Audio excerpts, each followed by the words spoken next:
এক ছিল ছোট্ট মেয়ে মিতু। সে খুব হাসিখুশি আর মিষ্টি ছিল।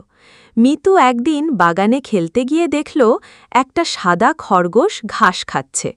খরগোশটার নাম ছিল বুনো। বুনো খুব লাজুক ছিল। মিতু যেই কাছে গেল, বুনো অমনি লাফিয়ে পালালো।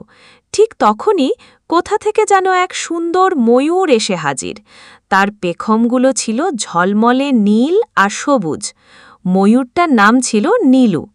নীলু তার পেখম মেলে নাচতে শুরু করল। বুনো খরগোশও অবাক হয়ে দেখছিল। মিতু হেসে বলল, দেখো, নীলু কত সুন্দর, আমরা সবাই বন্ধু হতে পারি।